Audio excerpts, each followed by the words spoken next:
ఈరోజు జూన్ 10వ తారీఖు ప్రజావాణిలో వచ్చి నేను నాతో పాటు వానరసేన రాష్ట్ర అధ్యక్షులు వానరసేన సభ్యులందరూ కలిసి కూడా గత 20 ఏళ్లుగా పంచలింగాల భూమి దేవాలయం ఒక 3.15 ఎకరాల భూమిని ఏదైతే కబ్జాదారులు వాళ్ళ ఆధీనంలో తీసుకొని వాళ్ళ ఇండ్లు కట్టుకోవడం జరిగిందో ఈ విషయంగా వానరసేన 15 ఏళ్లుగా పోరాడుతూనే ఉంది. సరే, ప్రజావాణిలో వచ్చి మన బాధలు విన్నపించుకుంటే తప్ప దీనికి పరిష్కారం దొరకదేమో అన్న భావనతోటి ఈరోజు నేను సభ్యులందరూ వానరసేన సభ్యులందరూ వచ్చి కలెక్టర్ గారికి విన్నవించుకోవడం జరిగింది. గొప్ప విషయం ఏంటంటే ఆయన పాపం చాలా బాధపడిపోయారన్నమాట. అయ్యో పోన్లే అమ్మా, కబ్జాదారులు కబ్జా చేసుకున్నా కూడా 50 ఏళ్ల నుంచి కబ్జా చేసుకున్నారు వాళ్ళు పాపము. ఈ కబ్జాదారులు 50 ఏళ్ల నుంచి ఇల్లు కట్టుకున్నారు, వాళ్ళ జీవనోపాధి కదా పాపము. మరి ఎలా అమ్మా అంటే కలెక్టర్ గారికి కబ్జాదారుల జీవనోపాధి మీద ఉన్నంత ప్రేమ గుడి మీద కానీ, గుడి మాన్యం మీద కానీ, గుడి వెనక బతుకుతున్న ఎస్సీ ఎస్టీ బీసీ ఇండ్లల్లో వాళ్ళ సురక్షితంగాని మీద ఆయనకు దయా జాలి లేకపోవడం ఆ ఫస్ట్ స్టేట్మెంట్ తోటే నాకు ఎందుకో కొంచెం కోపం వచ్చింది. నిజం చెప్పాలంటే కలెక్టర్ గారిని అడిగాను, చాలా అన్యాయం అండి, కబ్జాదారుల మీద జాలి కలగడం మీకు.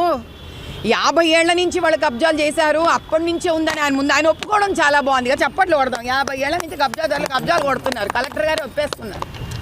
కానీ నేను అన్నాను, అది కాదండి, నేను గుడికి వస్తే పోలీసు వాళ్ళు పరిగెత్తుకుంటూ ఒక పెద్ద బలగంతో వచ్చి నా వీడియో తీస్తుంటారు.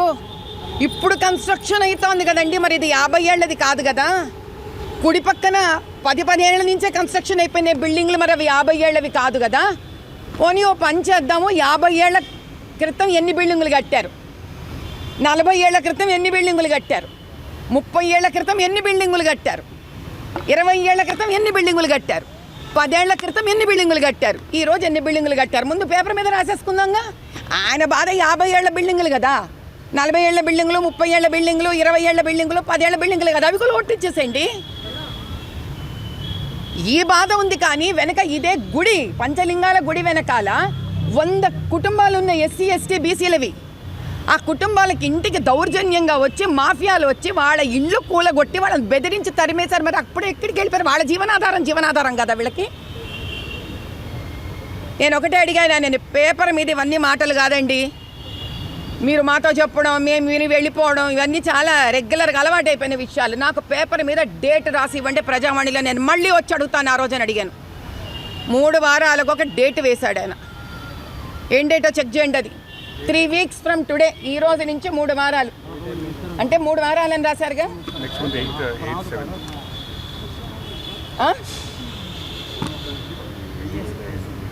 నెక్స్ట్ మంత్ అందరు ఎదురుగుండానే ఒప్పుకున్నారు 3 వారాలు. ఈ రోజు నుంచి 3 వారాల గడువును తీసుకొని మళ్ళీ 30 జూన్కి నేను మళ్ళీ ప్రజావాణికి వస్తాను. దీని న్యాయం తీసుకోకుండా నేను ఊరుకోను, ఊపిరి వదలను.